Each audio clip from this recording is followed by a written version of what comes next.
Empire.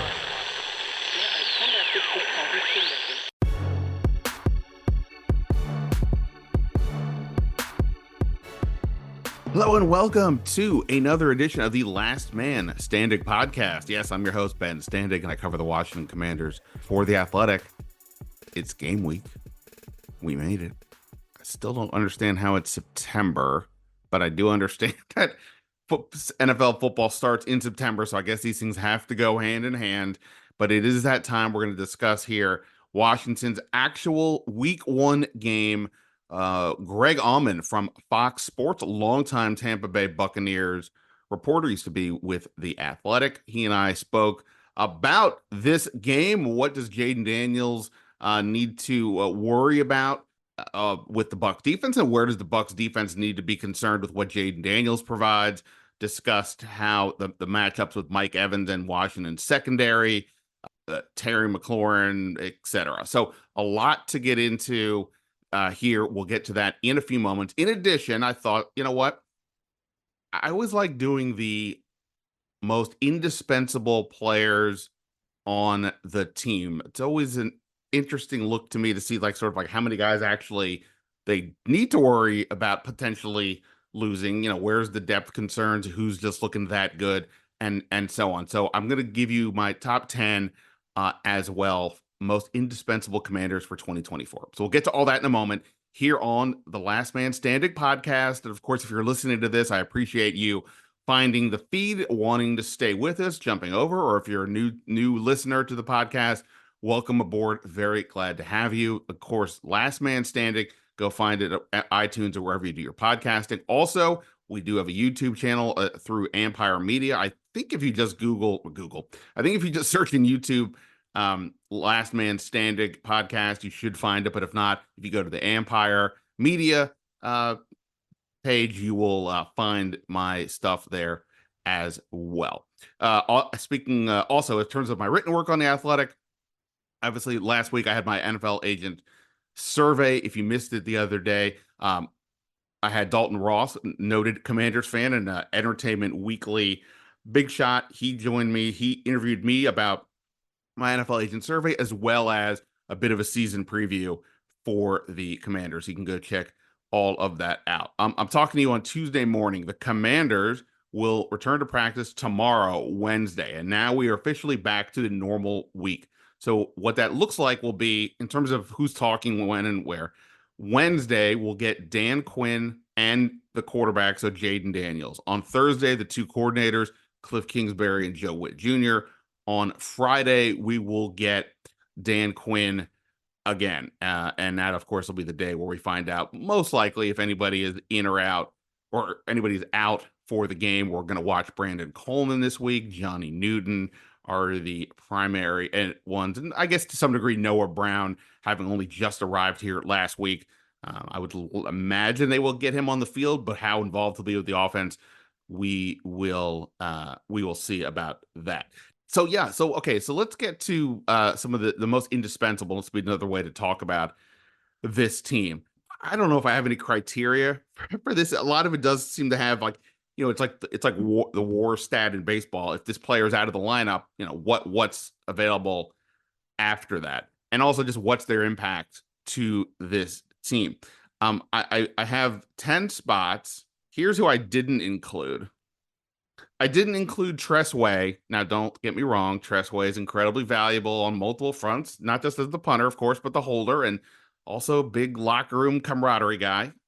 So that said, I didn't include him because for where this team is at, I mean, the punter is going to be very important always, but I just didn't include the punter.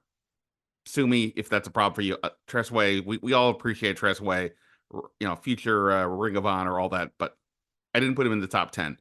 I also didn't include Brandon Coleman, in part because I just don't quite know what to make of this. He was trending towards being the starting left tackle, but then missed all the preseason with his shoulder injury. So I don't know, is he even going to start week one? We'll see. They do also have Cornelius Lucas and Andrew Wiley, so I get it that you're all kind of rolling your eyes like, come on, Ben, you're not trying to sell me that. They're fine. They can play. that, all things considered, that's a better. Let's just, if we're viewing them as the backups to Coleman, that's a better option than other positions. That said, Coleman. There's also so much of what this season is, and this will be discussed when we get to the quarterback, is that the indispensable part isn't just about the wins and losses. It's kind of about the soul and the emotion of this season, because the rookies are the true main headliners, because they're the ones, based on the way Adam Peters has built this team, that we know will be here beyond next season. Assuming nobody's getting nobody's bombs out or anything. So they're the ones, so if they show development, then it really increases the ceiling for this team, the potential and the hope that goes with that. So that's why I'm almost tempted to go with Coleman, but I didn't. Here's what I did do, though. Number 10, I went with center Tyler Biadasz. Now, admittedly, part of this is because of all the center injuries they have had the last few years. Then, you had Nick Gates last year. That didn't work out. Ricky Stromberg was just released, their third-round pick. He was released injured. By the way, he's going to have arthroscopic surgery on his knee that was injured last year. He'll be out probably about 2 months. He's not coming back to Washington, but nonetheless, he's out of action for a bit. So just to have somebody stable in the middle, and Biadasz has been a steady presence for Dallas for several years, would go a long way towards helping this team. The fact that he's the center, so with Jaden Daniels, there's that relationship as well. And, the strength of this offensive line is going to have to be the interior piece. And that's probably starts with Sam Cosmi and then gets to Biadasz. So I get it. Center isn't always the sexiest spot, but in this case, I don't want to see a world where Washington is without him. If for no other reason, we just don't need to go through this merry-go-round again at center. But also, he's a pretty stout option and a durable one historically in that spot. Number 9, I'm going with a rookie here, Mikey Sanderstill. I'm doing this again. It's a combination of things. One, a lot of questions about the outside cornerbacks. We all understand that, and Greg and I discussed that.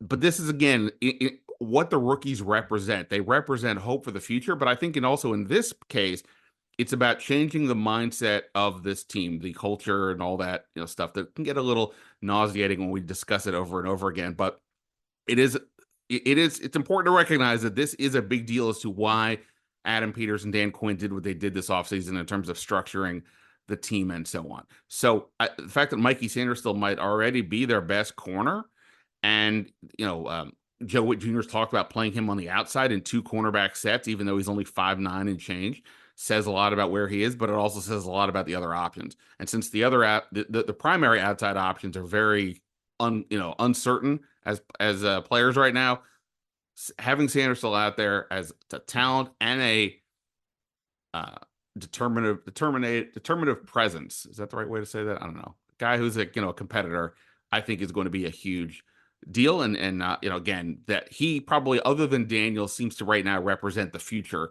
for this team. And obviously that's kind of where much of the conversation about this group is going. Number 8, I went with Jeremy Chin. I wanted to have some veteran presence. Look, every time I see Jeremy Chin out there, he is just such a huge defensive back, and his ability to play some in the box is when they move Frankie Louvu to edge rusher, which is going to be a fair amount, and they want to have a quasi second linebacker on the field. I think Jeremy Chin's going to be that guy. On top of the fact that with Quan Martin, they are potentially the best safety pairing we've seen here in some time. He's on a 1-year deal, as are so many of these other players. He's got a lot to show, and if he does, you've heard me say it before, if Washington's going to go from not just going over the 6.5 win total that the odds makers have set, but really go past it, they're going to need guys like Chin and Eckler and Ertz to recapture some past glory to some degree. So give me Jeremy Chin at number 8. Speaking of one of those guys, Bobby Wagner at number 7. Look, obviously, we're talking about a future Hall of Fame linebacker here, and it's a massive upgrade over whatever Washington's had at that spot for years. We've heard multiple players on offense talk about how Wagner is calling out their plays. Sam Cosmi has said that. Jaden Daniels has said that. The fact that having a guy like that is big, and it's going to be big for Allen and Payne in front of him as well. But also, look, what's going to happen to Bobby Wagner is off the field. To some degree, Frankie Louvu could slide over and take on that role and take on the green dot and all that. But beyond that, until Jordan McGee gets back, and that's a 5th-round rookie, I'm saying, like, we'll see what they would have. Michael Walker made this team. He's been a starting linebacker in this league, but the drop off from Wagner to anybody else seems significant, on top of the fact that his presence, that veteran presence, is going to be, I think, very key to help this defense, if come overcome the issues from last year, and become more of a formidable group this year. Number 6, I got 2 names here. You can probably guess who they are: John Allen and Daron Payne. I put them together because it's like, I don't really need to separate one or the other. If they lose one to an injury, then obviously it puts a lot more pressure on the other guy. But at least in theory, Johnny Newton will be able to slide in. So that, the second round pick, but we haven't seen him play all summer following his very ailments. So Allen and Payne, nonetheless. I talked about this with Dalton the other day. I think it was with Dalton, but they're going to have to. We all just sort of pencil them in as having good years, but they didn't. I mean, they had fine years last year, but they didn't have the Pro Bowl years, and they weren't. For the investment that this team has made and for what they represent for this defense, they're going to have to be wrecking balls in the middle there. The fact that there's 2 of them and Newton could in theory step in is the only reason they're a little bit lower, but Allen and Payne, nonetheless, you knew they would be on this list, and there they are. Number 5, give me Sam Cosmi, the best offensive lineman for this team. And, again, the depth at that spot, interior offensive line, well, depth anywhere, really, the offensive line is questionable, but it is for sure on the line. Chris Paul is there to fill in as needed. Also, Michael Dieter, the backup center / guard. But Sam Cosmi, I think he's got a legit chance to be a Pro Bowl candidate this year. And so not only would losing him be tough because of the talent, but again, what are you doing if he goes out? And then obviously, to protect Jaden Daniels, that's a huge deal. And within the division alone, you've got Dexter Lawrence, you've got, Philly's got a couple of options. So plenty of games this year, and also starting week 1 against Vita Vea with the Bucs. They're going to face obviously some really good defensive tackles, and you're going to need Sam Cosmi in there to help deal with that. Number 4, give me Brian Robinson. I know we're in an era where running backs are a bit disposable, so putting up a running back at 4 seems high based on the league right now.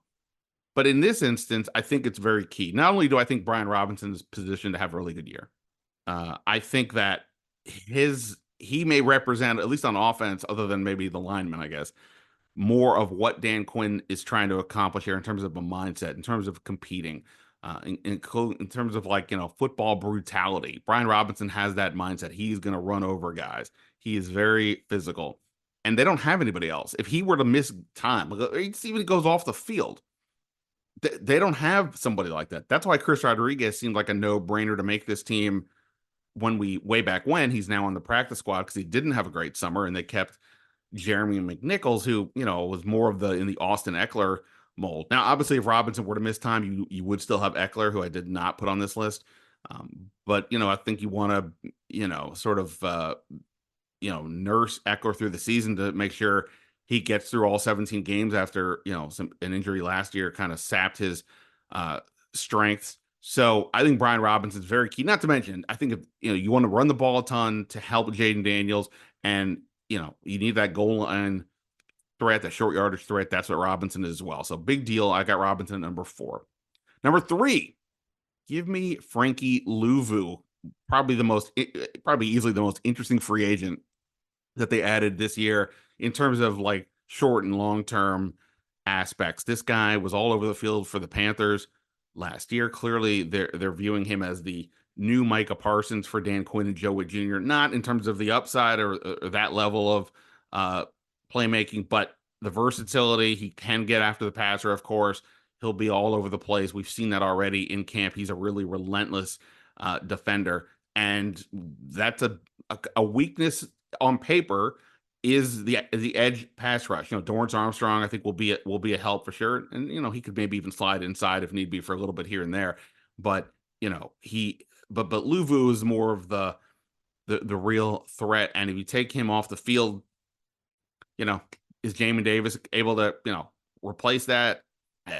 I'm not there yet. Dante Fowler, I doubt it. So Frankie Louvu, not only, again, the talent, but what happens if he's off the field.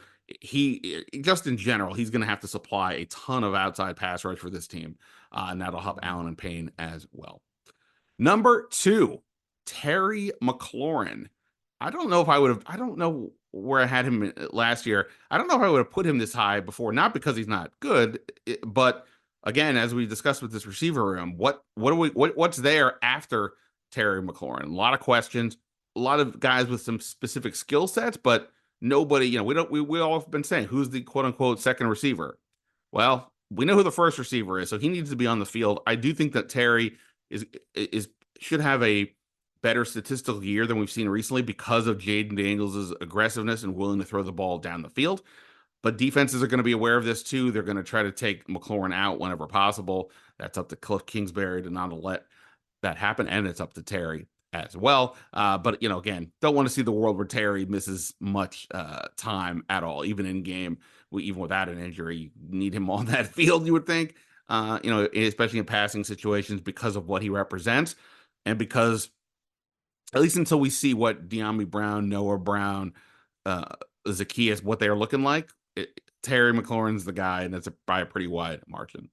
Number 1, of course, you probably guessed this, Jaden Daniels.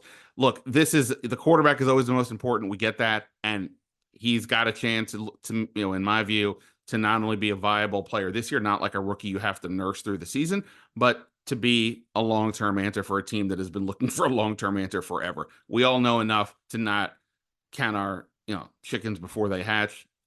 The memories of RG3 are not so distant that we can't recall that. But there's so much I like more about this kid, the personality. He really fits in with the culture they're trying to build here, fits in with the locker room. He doesn't get too high, doesn't get too low. You're going to need that balance when you're as a rookie in particular, because you're going to go with these ups and downs. But he also just represents, sort of what I said before. He just represents so much hope. It would be bad enough if, say, they lose games, and again, I'm not expecting a 9-10 win season.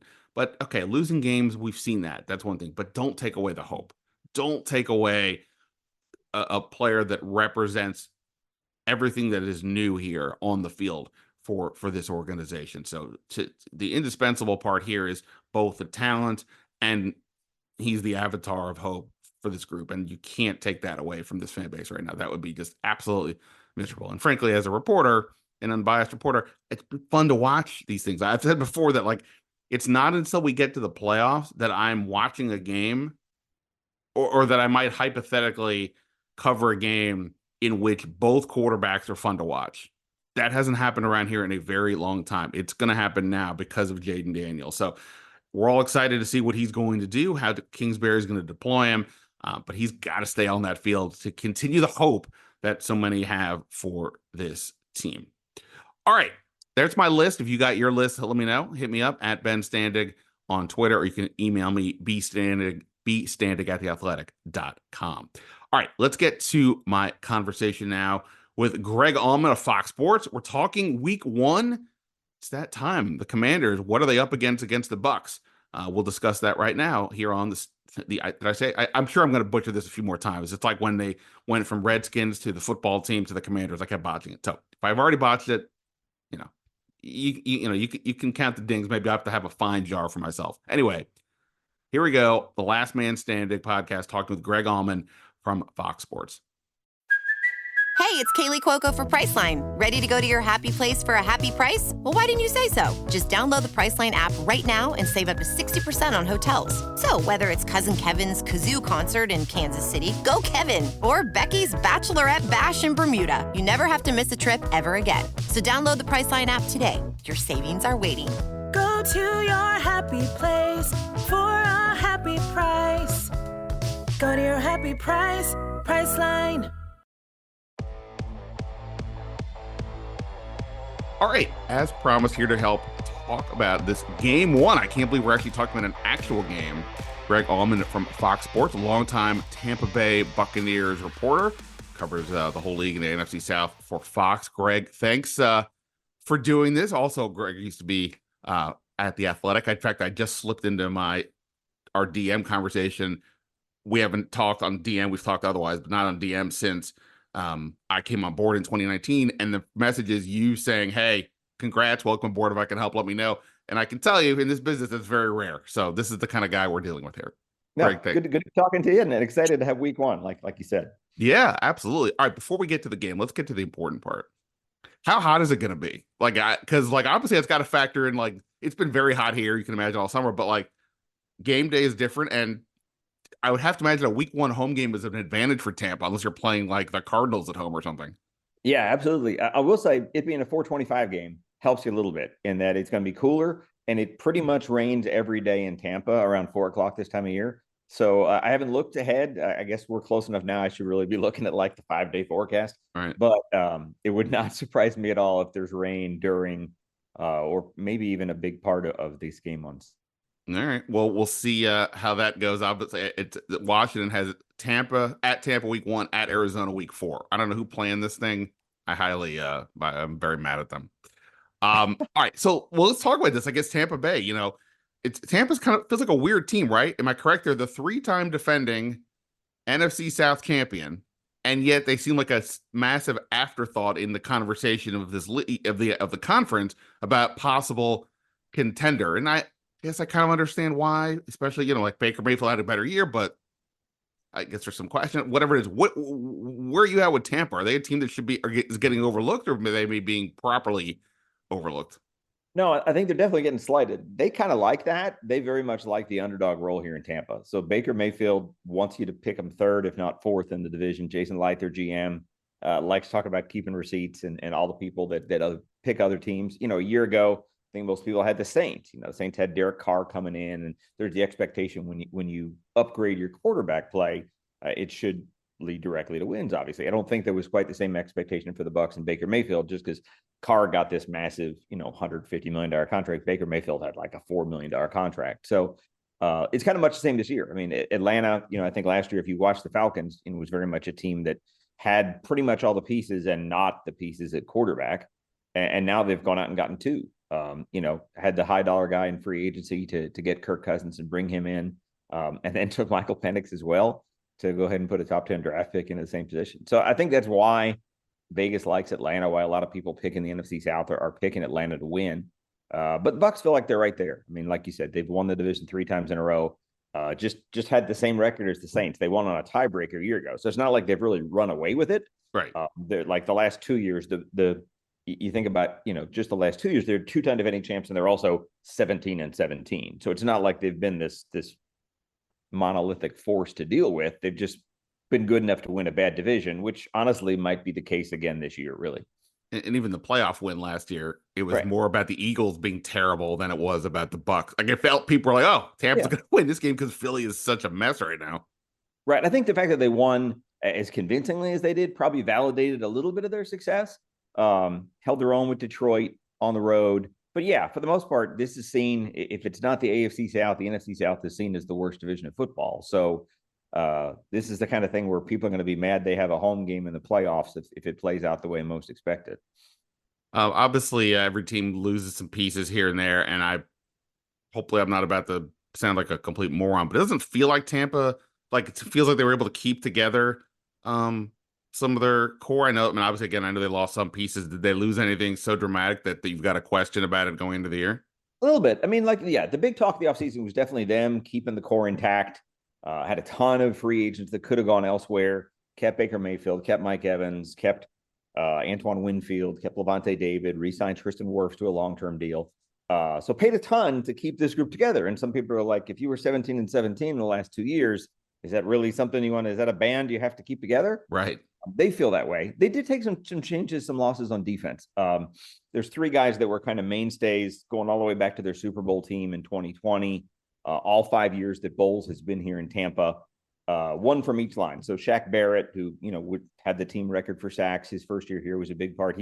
He left, he kind of retired. He could come back, but they let him go in advance of him retiring. Devin White, their linebacker, who was, an emotional leader, big energy part of those Super Bowl team, the playoff teams. He's with the Eagles now, kind of let him go in free agency. And then they traded Carlton Davis to the Lions for a 3rd-round pick. So they've got a guy named Zion McCollum they like a lot that'll step in for him. Actually played more than Carlton last did. Their corners were dinged up a lot last year. So McCollum was their third corner, but actually played more than either of the starters. So there's 3 new faces on defense. They'll be counting on KJ Britt, a fourth-year linebacker, really hasn't played that much at all on defense, to step in for Devin White. Probably not as quick as Devin White, but maybe a little sharper, in the right place at the right time type. And then outside linebacker, they're real young there. I mean, there's no Shaq Barrett type in terms of name recognition, but 4 of their 6 outside linebackers are in their first or second year in the league. So they'll be real young there, and they hope not much of a drop-off there.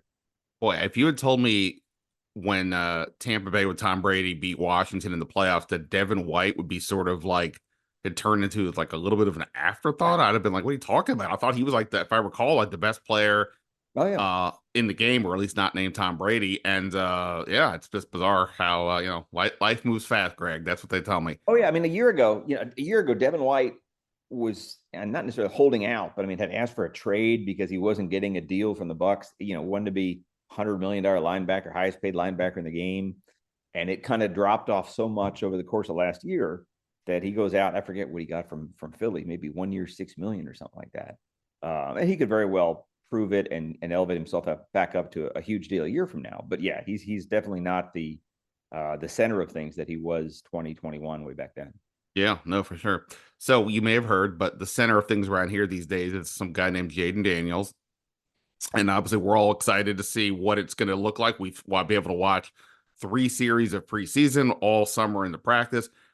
From the eye test that I can see, he's met all the tests, and the staff has been pretty high on him, etc. That said, now he actually has to face a true opponent in Tampa Bay. What do you look at with Tampa's defense you think is going to give Jaden Daniels the most problems? And then on the flip side, where do you think maybe he can take advantage of some things? Yeah, the first thing I think of is that Devin White's gone and that you lost some speed in the middle of the field, linebacker there. I think you're going to see a lot of nickel, a lot of 5 DBs and having speed on the field, trying to contain him. I think they definitely respect him, especially the dual threat aspect of him running the ball. I remember the Florida LSU game last year. He could have run for 300 yards if he wanted to. So there's definitely a quickness and an elusiveness. They've handled some of those guys well when they've played them in recent years. It's funny that Bucs fans get into a tizzy anytime they're facing a rookie quarterback. They had a while there; they were just terrible against rookie quarterbacks. And I think the number's 10-5 under Todd Bowles. So usually Bowles can kind of throw a little bit of everything in a rookie quarterback, try and throw them off. Number 2 quarterbacks taken number 2 overall, have done really well against the Bucs. Mariota back in 2015 made his debut here in Tampa, threw for 4 touchdowns. Stroud, they got Stroud last year, I think in November, but Stroud had like one of the best games ever for a rookie quarterback, threw for like 470 and 4 touchdowns. Bucs almost won that game, ended up losing on a touchdown on a last second score. But no, I think there's people here worried about, I think it helps the Bucs that you get Jaden Daniels in week 1. You get a new offense, a new coach, everything new. It's hard for that to take in the first week. I think we were doing, it's like first round draft picks in their NFL debut. I forget how long it's been since they won, but I think Darnold is the last guy to win as a first round pick, making his NFL debut. It's 10 in a row. I think they've lost. So it usually takes a little time for it to click, if you will. But no, I think there's a healthy respect for Jaden Daniels. Rashad White, who's the Bucs running back down here, played with him at Arizona State. I can remember in post game, I think it was December of last year, he had a Jaden Daniels t-shirt on back when Jaden was just at LSU. They're really tight. They're good friends, played together 2 years at ASU. So there's definitely a healthy respect and an awareness of how dangerous he can be even in his first game in the league. Yeah, no, that's interesting. I didn't realize that Mariota, because obviously he's here now too. That he had made his debut in Tampa. Yeah, I mean, look, I think Jaden Daniels has looked the part. When you have the guy who can be the dual threat and run, obviously that can raise the floor, if nothing else, because if he can get out of trouble if need to. The question is, of course, and it's one that's being discussed here this summer, is he gonna, if he gets out of run that gets out of trouble, is he going to run into trouble and not slide? But knock on wood, we don't want any injuries. After all we've endured here, we at least get to have some fun for once and cover something that should be a good time. That said, one of the big concerns with Washington is their offensive line, particularly at tackle. We don't know yet if 3rd round pick Brandon Coleman is going to be the left tackle. He was trending in that direction in camp, but then he missed all preseason with a shoulder strain. So we'll see the other tackle, Andrew Wiley or Cornelius Lucas, depending how it goes. Journeyman kind of types. Fine, but nothing great. If that's what's going to be scary for Washington, does Tampa Bay have enough on the perimeter to make that a problem for this team? Yeah, they should. Their best pass rusher is the second-year guy named Yaya Diaby, and he went down with an ankle injury like August 1st. Literally just returned to practice yesterday, so he's kind of a question mark. If he's able to go, and I think he'll be able to go, he's not going to be looking like somebody that's played a full month of football. But he's a guy they hope can be a double-digit sack guy. Real young, though. Like I said, they've got a rookie. They put a second-round draft pick, a kid named Chris Braswell from Alabama that will play in the rotation a lot. Joe Tryon-Shoyinka is a guy who's had 4 or 5 sacks a year the 3 years he's been in the league. But no, it's hard to know how quickly they'll take advantage of it. Bowles likes to dial up all kinds of blitzes and different defenses look. So you'll see nickel blitzes, you'll see safety blitzes. Antoine Winfield had a ton of sacks last year. He could get in on that too. It won't just be a traditional 4-man rush. I think you'll see a lot of different looks and a lot of different pressure coming from places you don't expect it. To help Jaden Daniels and the line is, they're going to want to run the ball. I think Washington, maybe even more than some people would think. They've got Brian Robinson, who's, that big sort of interior runner, and then Austin Eckler. He's looked good in camp, but I keep sort of pumping the brakes slightly, only because I just want to see it in a real game. It's when they're not tackling you, maybe look a little bit quicker. Now, of course, Tampa has one of the better defensive tackles in Vita Vea. So if Brian Robinson is sort of going to be the main focus to an extent, I would guess, what does that matchup kind of look like? Washington's offensive line is the interior is sort of their strength, but obviously Vita Vea is there. What's Tampa Bay's run defense kind of feeling like? Yeah, I mean, they take a lot of pride in their run defense. There was a while that they were number 1 run defense in the NFL back in like the Super Bowl heyday 2021, and they dropped off. I mean, they weren't nearly as dominant. Vita Vea is where it starts. They got a Kalijah Cansey, he's a second-year defensive lineman that'll help them with that. He's kind of more of a pass rusher than a run stopper.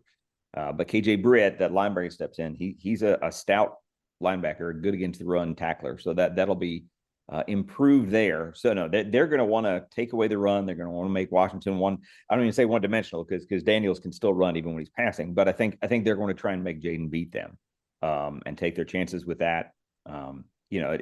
It's one of those where they don't have a lot of depth at corner. They've got, probably 5 DBs they like that they'll use a lot. They've got a rookie nickel named Tyke Smith from Georgia that I think will play a lot. They'll be counting on him from the get-go. He's kind of quick enough where if you had somebody you were going to try and guard against Jaden Daniels running the ball a ton, I think he'll be involved in that as well. He's good against the run too. But yeah, it'll be fun to see. It's one of those where I think they want to be the run defense they were 3-4 years ago and be a top 5, top 10 run defense. We just don't know if it'll take just yet. I'm not one to for hyperbole or to overpraise the guy that everybody else wants to praise, because I'm always like, yeah, it could be overpraising. Jaden Daniels obviously getting a lot of attention. That said, having watched him all summer, I'm pretty impressed, and his deep ball accuracy is spot on. So Washington's playmakers don't really scare you other than Terry McLaurin, and it's a lot of mystery. They just signed Noah Brown the other day, but I think Daniels will take shots as long as he has the time to do it. I don't think he's going to be afraid to do that. Did you see in the preseason the big moment where he audibled out and then threw the 42-yard pass? That to me, and I asked the people around the building and they kind of concurred, that said to me he's not afraid of this situation. I know it's preseason and not the regular season, but nonetheless, to do that, to have the guts to your first third down in your first series, and your coach is basically telling you, dude, we're on our 4th string tackle and we have a guard playing right tackle. Don't do anything stupid. And then he does that, says a lot. So I think he will take his shots. Obviously, we'll see how that unfolds. Speaking of taking shots, let me get to the part where I'm most nervous for Washington. Mike Evans is very good. He's very tall.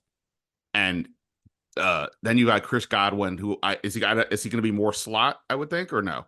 That's kind of that's been the talk. It's certainly what I would expect. Yeah. Okay. So the outside in particular, though, with Evans, it was Jalen McMillan, the rookie. Is he the other outside guy at this point? He'll be the 3. Yeah. So Washington's outside corners are, I don't know. I don't know. Emmanuel Forbes last year, 1st-round pick, terrible year.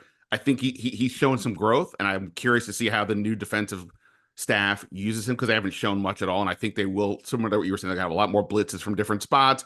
And I think that will they'll probably try to find ways to get Forbes' playmaking more involved. But that's a dicey situation. Benjamin St-Juste allowed the second most yards of any cornerback last year. They signed Mike Davis from the Chargers, and he's a guy, they really like Mikey Sanders, still their second round pick, but in theory, he's the slot guy, but they've already said he may have to play outside more. He's like 5'9". So to that end, is that, I assume that's got to be a matchup. Tampa's going, oh my, we gotta take advantage of this. I would think so. Samerstill is a guy the Bucs liked a lot. I really thought the Bucs might take him. They ended up getting Tyke in the third round, but I doing mock drafts. He's a guy. I talked to Mike. Loved his visit with the Bucs. I think he was talking about how when he went to the Bucs, it felt like when he went to Michigan for the first time, that kind of thing. So they know him. They appreciate him well too. Two rookie nickels that could play a big part in this run Sunday. I do think they'll try and throw the ball. The whole talk with this offense has been getting a more balanced offense and getting more run and taking some of the pressure off Baker Mayfield, but it is probably what they do best. Mike Evans tied for the NFL lead in touchdown catches last year. Godwin's basically, their offensive coordinator, Liam Cohen, was with the Rams, and Godwin is kind of in that Cooper Kupp role as just the slot that will get a ton of volume, targets and catches and all kinds of stuff. He's a free agent this coming spring, so he's in a contract year, want to play well. And they're really high on Jalen McMillan. I mean, as a third-round draft pick, is the third receiver taken from the Huskies in this draft. He's impressed since he got here, and I think he'll be a really strong 3. And maybe they try and unleash him on Sunday too. I mean, I do think they'll throw. I think they're going to try and protect Baker. They did a really good job of limiting Baker Mayfield's interceptions last year, so they're not going to have him thrown into trouble. But to look at this secondary, to look at the matchups that are there, I think they should feel confident they should be able to throw the ball pretty well. All right, so it's time to make a prediction. Everybody loves doing this. So I guess tell me what you think. Like, if Tampa's going to win, what's going to be the key for that? And then what do you think is going to happen? Yeah, I mean, I think their defense is so turnover based and really needing to win that battle there. So I think if they can do that, I think it'd be like +2 in turnovers. They're probably going to sit pretty. They've had mixed bag against rookie quarterbacks. There's some that they beat Bryce Young twice last year. They've beaten some good rookies in recent years. But like I said, CJ Stroud lit them up through all day against this secondary, or mostly what is this secondary that Daniels will face on Sunday. So no, I think the Bucs can win. They need to. I mean, 2 of their first 3 are against rookie quarterbacks in Tampa. They get Jaden in week 1. They get Bo Nix in week 3. It's sandwiched between a trip to Detroit that probably doesn't look like a win. So they really, for them to be the team they want to be, they have to kind of take care of business at home against inexperienced quarterbacks these first 2 of these first 3 weeks, and that starts on Sunday. All right, it'll be interesting. At Greg Auman, Auman is the last name, and you could read him. That's on for X Twitter. You can read him on Fox Sports. Greg, hopefully I will see you Sunday. Hopefully I will not need to bring a second shirt for the sweat, but knowing me and the weather, that seems like a reasonable possibility. Right. Look forward to it, man. I'm excited. Thanks for doing this. Oh, of course. See you Sunday. Thanks again for doing it. Have a good one. All right. Thanks to everyone here for checking out the podcast.